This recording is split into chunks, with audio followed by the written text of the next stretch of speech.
Let us derive now an expression for Otto cycle efficiency. Otto cycle efficiency. So basically, this will be the maximal efficiency for us for an internal combustion engine, okay, a gasoline internal combustion engine. The most important thing first that we have to define is our R, which is the compression ratio.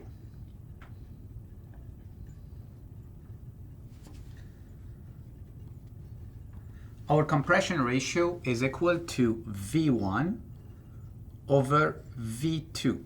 So basically, when the piston is at the bottom dead center over the volume when our piston is at the top dead center.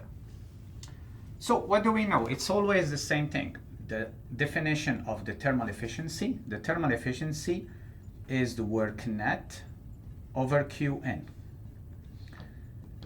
That we will write a bit differently. We will write 1 minus, we know that the work net is equal to Qin minus Q out. So this is Qin minus Q out over Qn. And this will give us Q out over Qn. Now the game is to express Q out and Qn and see what we get. So what do we know? We know that Qn is happening between state 3 and state 2. And we know that we have to apply the first law of thermodynamics for a closed system. So in this case, we don't have enthalpies, we don't have mass flow rates, right? We have delta E is equal to Q minus W. Now, what we know, the process between 2 and 3 is isochoric. Since it's isochoric, there's no change in volume. So therefore, the work is equal to 0. Remember, for a closed system piston cylinder assembly, we know that the work is equal to the integral of P dV. Your dV is equal to 0. The work is equal to 0. So basically, your Qn will simply be equal to U3 minus U2. So now the next question is, are we dealing with an ideal gas? Yes, we are, because we are using air here. So therefore, I can switch my variation in internal energy to a CV delta T, okay? In reality, this is the integral of CV delta T, okay? To simplify, we'll assume CV constant, and this will give us CV delta T right away. So I can write CV cross T3 minus T2, okay? So this is internal energy, so we get CV, right? Okay, we don't get CP. The same way, Q out is equal to what? It's equal to the difference in internal energy between state 4 and state 1. Here I will write U4 minus U1. This will give me positive value because here I'm already considering the negative, okay? The same way, it's CV T4 minus T1. Okay, so now we just have to combine both.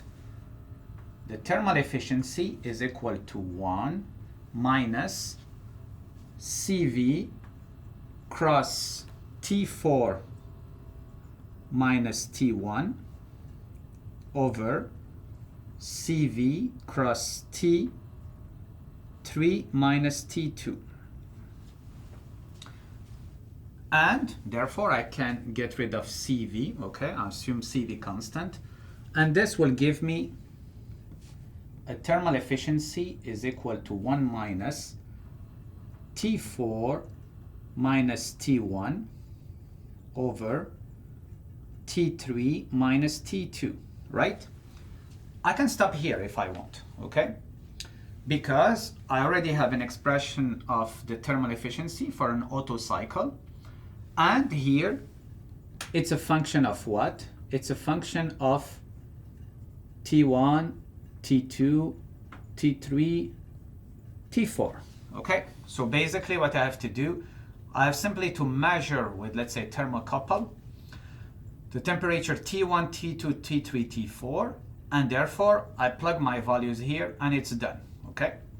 The price to pay, however, is that we have to make sure that we select the right thermocouple because T3 might be very high.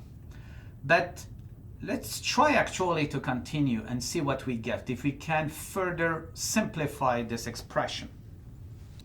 So this is the expression we reached so far. So now what we will do, we like actually to try to have ratios of temperatures in our expression. Why? Because if we are successful in doing this, we can use our isentropic relations here. So you see the isentropic relations always defined as ratios of temperatures. So let's try this. So our thermal efficiency is equal 1 minus, let's say T1 over T2 cross T4 over T1 minus 1, and here I will have T3 over T2 minus 1. So now it's cool because we have ratios of temperatures.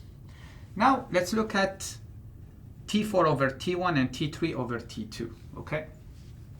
So when we look at our different processes, what we can see is that the process between 1 and 2 is isentropic, and the process between 3 and 4 is also isentropic. So we can use, in this case, our isentropic relations because we're fulfilling isentropic process and we are dealing with an ideal gas. So I can write T2 over T1 is equal to what? Is equal to V1 over V2 exponent K minus 1. And from the other side, what I have T4 over T3 is equal to what? Is equal to V3 over V4 exponent K minus 1. Okay? So now actually you will see that the specific volume V1 is equal to V4 and V2 is equal to V3. So I will just flip this one so that you can see it.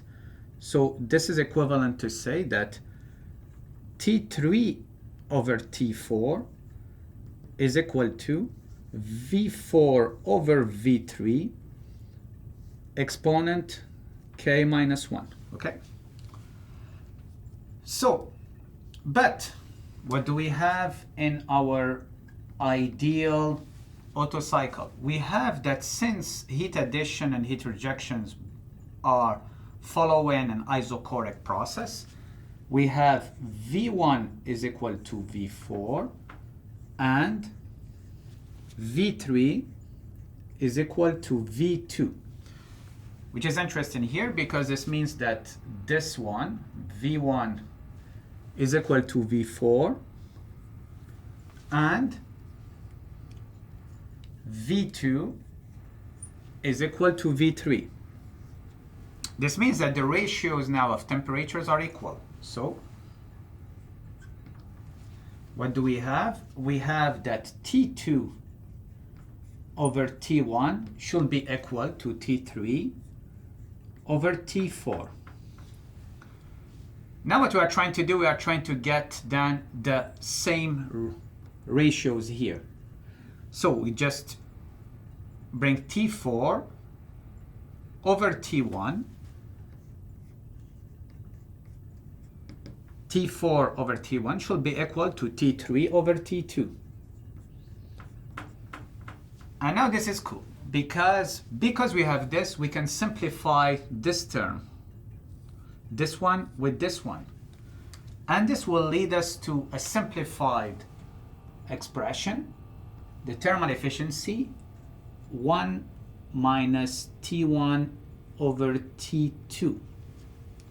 So now instead of recording or measuring T1, T2, T3, T4, this is just a function of T1 and T2, and that's it. Okay?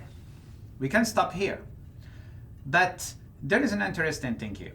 The interesting thing is that T1 over T2, the process between 1 and 2, is isentropic. So we can use also this isentropic relation. So this will give us now that the thermal efficiency will be equal to 1 minus V1 over V2 exponent 1 minus K. Okay, it's not K minus 1 because I'm flipping them here. Or it's equal to, our thermal efficiency is equal to 1 minus 1 over V1 over V2 exponent K minus 1. And this is cool. Why? Because now I can write it as 1 minus 1 over, by definition, our V1 over V2 is what we call the compression ratio R. So now I can write R exponent K minus 1. And this is my final expression for our thermal efficiency for an Otto cycle.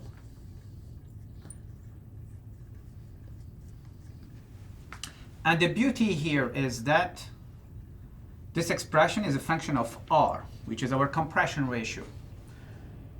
And the interesting thing is that our compression ratio is a geometrical, if you want, characteristic of your engine. You move your piston to its lowest position, bottom dead center, you measure the volume, you move the piston to its highest position, top dead center, you measure the volume, you divide V1 over V2, you are dealing with air, K is equal to 1.4 in this case, you get the thermal efficiency. You don't even have to start your engine. You don't have to record any temperature. Just the steps here that we followed allowed us to predict right away, just from the design point of view, knowing just the compression ratio, what is the expected maximal thermal efficiency that you can get from your internal gasoline engine.